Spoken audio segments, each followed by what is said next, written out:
Alright guys, I got a little bit different video coming to you today. Stick with me.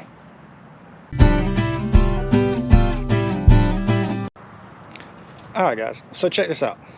So I've been having some problems with my vehicles lately. This vehicle. So what happens is I'll be driving it, sorry for the noise, my son fired up his vehicle. I'll be driving it and I can drive it 3 or 4 different times. I'll check the coolant level when I leave my house. I'll check it when I get to where I'm going, and I'll check it when I get home. And I do this because I've noticed that the coolant level was dropping. It's not dropping every time I drive it.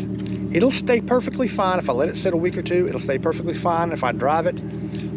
But just one time out of every maybe 4 to 5 times that I drive this vehicle, the coolant level will significantly drop, and it's unpredictable.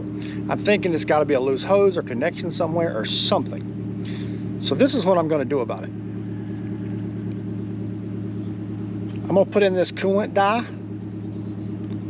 Should show up neon green under a black light. And I'm going to show you guys how I'm going to do that. And then I'm going to show you guys what I find. I'm going to take you guys along for this. Just to give you a tip.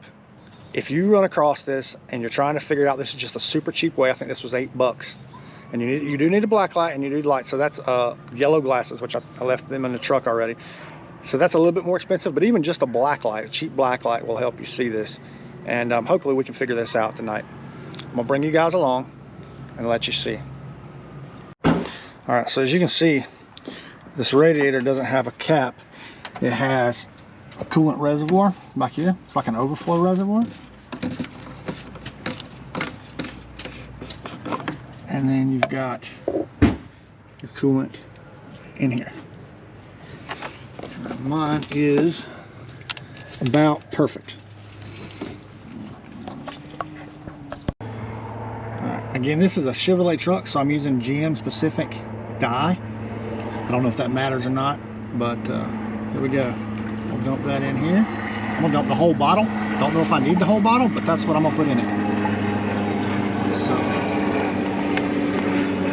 alright, let's drive it and see what happens. Hopefully we can find it as soon as it gets dark. Alright guys, so I drove it about 30 minutes away. Checked everything over. I wasn't seeing any leaks. Drove around another 30, maybe 45 minutes. And right when I got home, something that was really bugging me that I haven't noticed in the past is the passenger side windshield was just getting foggier.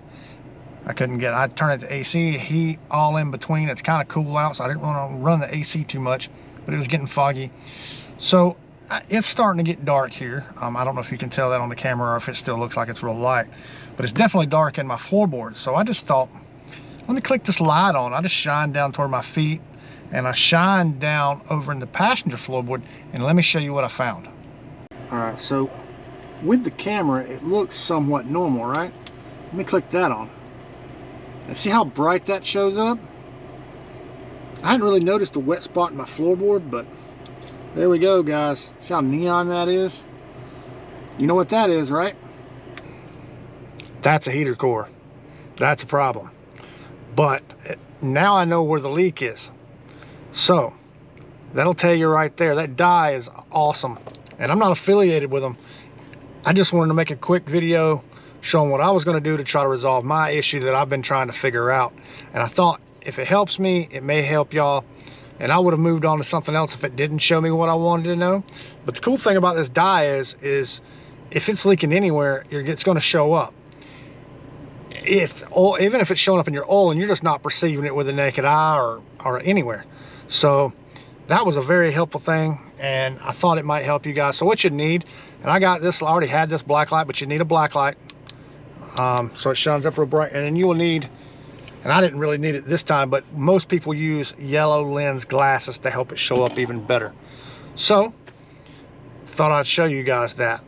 All right, so I ran it, like I said, on heat, AC, everything, and as you can probably see, the coolant level is a little low. Well, it's down about 1.5 inches. Definitely well below the line that it should be. So that's been part of the problem. It intermittently does it. Now I know why it's intermittently doing that, because it had something to do on whether I was running the heat or whatever. So now we know.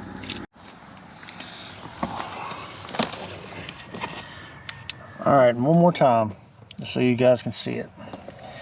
Leaking right out from there. See, it's still dripping. There it is. Heater core.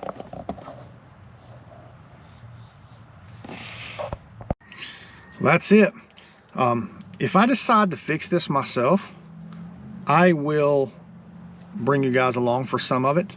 I've never done a heater core. I do all of my own mechanic work with the exception of one thing. This vehicle is the only thing I've ever put in the shop.